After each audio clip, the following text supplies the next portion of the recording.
Vous informer en temps réel est notre plaisir et notre droit. Mesdames et messieurs, bonsoir et bienvenue dans cette grande édition du journal. Tout de suite, le sommaire. Le prix de la farine de maïs ne se voit toujours pas à la baisse malgré la période de moisson de maïs. Dans la santé, les infections urinaires remontent au créneau parmi les maladies fréquentes dans la communauté fourgeoise. En justice, selon la loi congolaise, il n'y a pas d'infraction sans peine. Projet assainissement dans la commune de Fungurume, Moïse Kakadi Manga, coordonnateur du dit projet, se lance. En national, Congo central, 18 morts dans les affrontements entre l'armée et la milice Mabondo à Kimvula.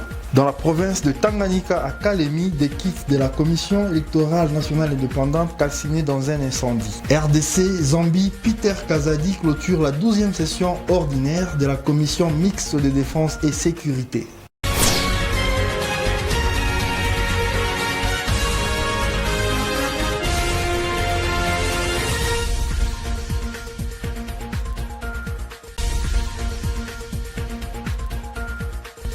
Les denrées alimentaires ne se voient toujours pas à la baisse de leurs prix et cette situation s'avère très inquiétante devant cette population fourgeoise.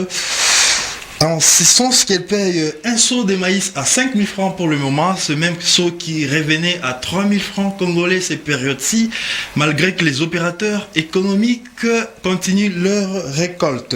Propos recueillis par Alain Bissela.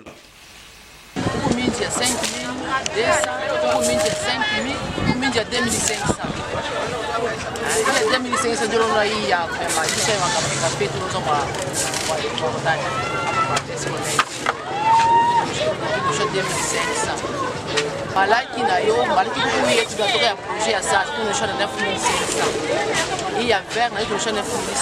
Trapèze, tu nous chantes na 9000 francs.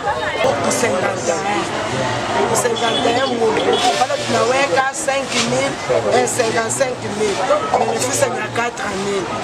Huku kwingine kula kwa na 53, tunauza 47, tunashika wote na 5 000. Alamu kama 4 900 kwa transport, muka 49 000, tunashisha 5 53 000, bénéfice ya En santé locale, messieurs et dames, les maladies sexuellement transmissibles montent au créneau.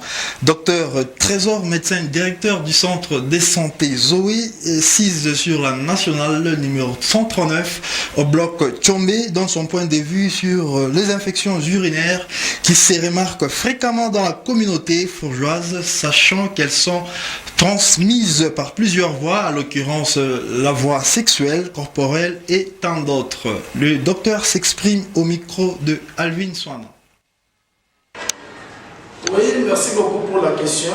On appelle l'infection urinaire la présence des germes pathogènes, c'est-à-dire les microbes au niveau du tractus urinaire. Le tractus urinaire, c'est-à-dire l'appareil urinaire. Qui dit appareil urinaire, c'est l'ensemble de plusieurs organes. Il y a les reins, il y a les urétères, il y a la vessie, il y a aussi l'urètre. Donc, tous les organes qui participent à la formation des urines et à l'élimination des urines aussi. Quand il y a un germe là-bas, un microbe, on appelle ça infection urinaire. La cause, c'est souvent les bactéries. Et aussi, nous avons dans le rare cas les virus et aussi les parasites. Mais quand nous à l'hôpital, selon la fréquence, nous voyons toujours les bactéries. L'infection urinaire, il y en a deux types. Nous avons l'infection urinaire haute et l'infection urinaire basse. L'infection urinaire haute est appelée pyélonéphrite, tandis que l'infection urinaire basse, nous avons deux types aussi. Si ça attaque la vessie, nous appelons ça cystite, et si ça attaque l'urètre, nous appelons ça urétrite. Les causes sont très diverses. Ce n'est pas ce qui se passe dans la société pour le moment. Quand la personne souffre d'infection urinaire, on pense toujours que c'est l'infection sexuellement transmissible. Non, il y a une différence entre sexuellement transmissible et l'infection urinaire. L'infection urinaire, comme on l'a dit, ça peut commencer de haut en bas, soit de bas en haut. C'est-à-dire quoi? C'est-à-dire une personne qui a une infection digestive. Ça peut quitter le système digestif, comme le système digestif, surtout les côlons, sont en contact avec le rein, ça peut quitter et puis attaquer l'infection urinaire. Par exemple, les gens qu'on appelle Escherichia coli, soit les salmonelles aussi. C'est pourquoi tu peux voir que tu peux souffrir d'une infection urinaire, d'une infection digestive, mais après un certain moment, tu as aussi l'infection urinaire. Mais ça peut aussi commencer par des bas en haut, comme je l'ai dit, c'est-à-dire par manque d'hygiène. C'est pourquoi nous conseillons toujours aux femmes de toujours faire la toilette. Les bains intimes, vous m'excusez les termes, nous sommes en médecine. Changer chaque fois des sous-vêtements. Une femme ne peut pas garder des sous-vêtements 2 jours, même un homme aussi. Il faut toujours changer parce que avec la toilette, vous savez que les femmes, leur urine est très court. Toutes les urines passent par la cavité vaginale, ce qui fait que chaque fois que la femme est en train de faire les urines, elle entre toujours en contact avec les infections qui peuvent l'infecter elle-même. C'est pourquoi on les a toujours conseillés. Mais aussi, l'autre cause aussi la plus fréquente, ce sont aussi les rapports sexuels non protégés. C'est pourquoi nous avons toujours demandé à la population, quand vous voyez que vous n'êtes pas encore marié, il faut toujours s'abstenir, soit utiliser les préservatifs parce que l'infection urinaire est très fréquente pendant les rapports sexuels. En justice, monsieur Zidane, selon la loi congolaise, il n'y a pas d'infraction sans peine.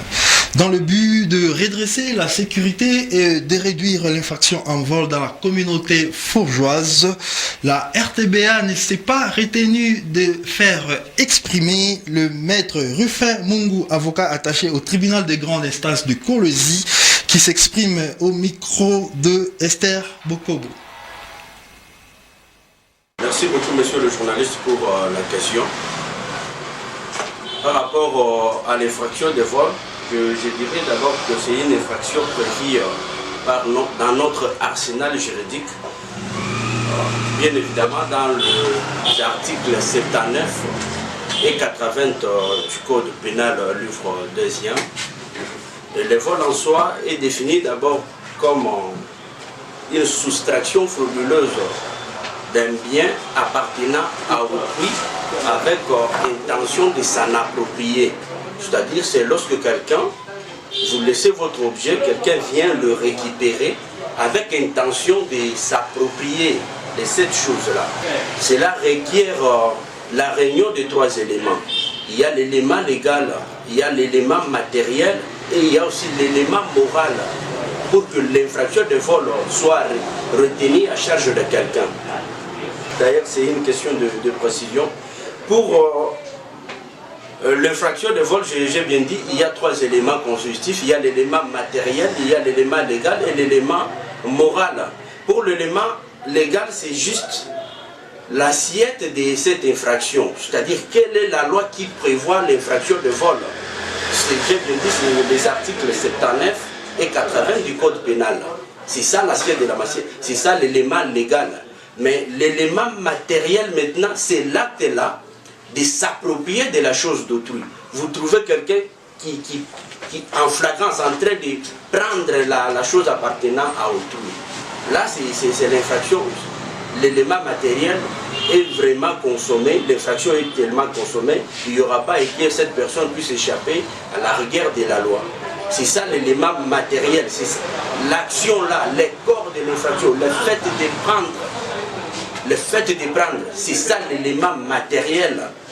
Il y a certaines personnes qui peuvent venir, il prend votre chose, mais il n'a pas l'intention de s'en approprier. Par exemple, il part déposer ça chez un chef de quartier, ou bien il part consigner ça au parquet. Celui-là, ce n'est pas un voleur. Vous le trouvez comme ça, vous l'arrêtez, vous le référez devant la justice, on dit, l'élément matériel n'est pas réuni. Là, on le relaxe. Maintenant, quant à l'élément maintenant intentionnel, c'est ça maintenant, c'est ça même la cause, c'est l'intention là. L'intention de voler, c'est que j'ai dit, l'animus appropriandi, l'intention de s'approprier la chose. Il vole avec intention de s'approprier. Les infractions sont réunies. Là, vraiment, la personne sera obligée de passer une partie de sa vie en prison, nonobstant les circonstances atténuantes et autres. Mais carrément, il sera condamné par la loi. Merci. Merci. Dans le but de rattraper une ville propre et un environnement sain, le coordonnateur principal du projet assainissement dans la commune de Fungurume, Moïse Kakadimanga, ne s'est pas retenu d'abandonner son bureau et faire une descente dans le quartier d'Ipeta, bloc Kabila, ce samedi 16 septembre 2023 pour une concrète sensibilisation selon les mesures qui ont été dites dans la réunion récente. Reportage Monique Kikoulou. Les débits annoncent la fin. C'est sa première descente sur terrain depuis son investiture à la tête du brigade d'assainissement de Fungurume. Moïse Kakadimanga, accompagné de son équipe, ont rendu visite aux autorités locales du quartier d'Ipeta. Rappelons que la raison de sa visite était pour sensibiliser le chef de quartier et son équipe de s'impliquer dans l'assainissement du milieu. En direct na ma quartier na ma chef de cellule. Pourquoi nous avons choisi aujourd'hui le quartier d'Ipeta? C'est parce que c'est un quartier tout d'abord vaste, c'est un quartier à Kwanza, une commune de la Fungurume. Nous les constater ensemble. Tout d'abord, état délié, nous appelons toujours parce que à tous les que partir à ma injonction, il a même comme soutien. N'avoir comme sikia, il faut bien tout y présenter. Bien sûr, après étape, il y a ma démarche et tout administrative. Nous avons décidé cette fois-ci, il y a quoi ça tourner à moi, tout misiki, tout ce qui est nini, il faut nous déranger. Parce que quand on voit les immondices, à part tout qu'on a coué d'ailleurs, c'est déjà une preuve. Voilà pourquoi nous avons décidé avec notre équipe ici, tout ce qui est mbele aussi, tout ce à nini, buchafu, il ne peut pas persister. Ça ne tirera pas la fin selon lui.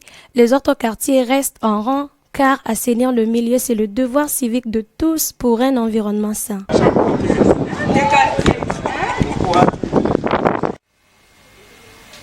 Près de 18 personnes ont retrouvé leur mort au cours des affrontements entre l'armée et les miliciens Mabondo dans la province du Congo central, ont indiqué des sources concordantes samedi 16 septembre 2023. Les faits se seraient passés le mardi dernier dans le secteur de Lulamine, dans le territoire de Kimvula. Reportage. La nouvelle a été donnée par un acteur de développement de ce secteur, Merlin Nyemoko, est confirmée par l'administrateur du territoire de Kimvula et des sources proches de l'armée. Selon Merlin Nyemoko, ce lourd bilan est la conséquence du faible effectif des militaires de la 12e région militaire déployés dans ce secteur en proie à l'insécurité. L'une des conséquences de cette insécurité, ajoute la même source, est que les enfants de plusieurs localités ne vont plus à l'école depuis le début de cette semaine. Après une accalmie, la situation est redevenue encore. 6 ordinateurs, 3 batteries, 3 générateurs et 1 convertisseur de la Commission électorale nationale indépendante ont été endommagés dans un incendie déclaré vendredi 15 septembre 2023 dans son entrepôt à Kalemi dans la province de Tanganyika. Des sources de la Commission électorale nationale indépendante à Kalemi renseignent qu'un court-circuit est à l'origine de ce feu, maîtrisé par des personnes étant venues suivre une formation à ce dit bureau. Reportage. 6 ordinateurs, 3 batteries, 3 générateurs, 1 convertisseur de la CENI ont été endommagés dans un incendie déclaré vendredi 15 septembre dans son entrepôt à Kalemi dans la province de Tanganyika. Des sources de la CENI, Kalemi renseignent qu'un court-circuit est à l'origine de ce feu, maîtrisé par des personnes venues faire le test à ce bureau. Selon les mêmes sources, quelques documents de la précédente législative sont partis en fumée, mais cela n'est pas de nature à impacter le processus électoral. Il n'y a pas eu de dégâts énormes et cela n'aura pas à impacter à rien le processus électoral parce que d'abord, tous les dossiers physiques des candidats députés nationaux sont intacts et tous les dossiers physiques des candidats députés provinciaux qui sont entreposés là-bas sont intacts et tous les matériels ayant train au processus électoral, notamment les kits qui ont servi à l'identification et enrôlement des électeurs sont intacts. Les machines à voter sont intactes, les batteries appelées batteries à lithium intactes et donc tous les biens de valeur n'ont pas été calcinés, a assuré le chargé des scrutins. Le vice-premier ministre de l'Intérieur, Sécurité et Affaires coutumières, Peter Kazadi, a clôturé au cours d'une réunion ministérielle la 12e session ordinaire de la commission mixte de défense sécurité République démocratique du Congo-Zambie ce vendredi 15 septembre 2023 à Lubumbashi. Cette cérémonie a connu non seulement la participation des délégations de deux pays, mais aussi des corps diplomatiques condensés. Le vice-premier ministre de l'Intérieur, Sécurité et Affaires coutumières, Peter Kazadi, a clôturé au cours d'une réunion ministérielle la 12e session ordinaire de la commission mixte de défense et sécurité RDC-Zambie le vendredi 15 septembre 2023 à Lubumbashi. Cette cérémonie a connu la participation non seulement des délégations de deux pays, mais aussi le corps diplomatique. Dans son discours, le ministre Peter Kazadi a rendu hommage à Félix Tshisekedi et à son homologue zambien Ken Hichilema pour la tenue de cette session ordinaire de la commission mixte défense et sécurité. Il a ajouté que l'heure a sonné pour que la Zambie et la République démocratique du Congo appliquent leurs différents accords. Fin de cette grande édition du journal, messieurs et dames. Merci de nous être fidèles et retrouvez-nous dans la grande édition prochaine à la même heure. Merci et au revoir.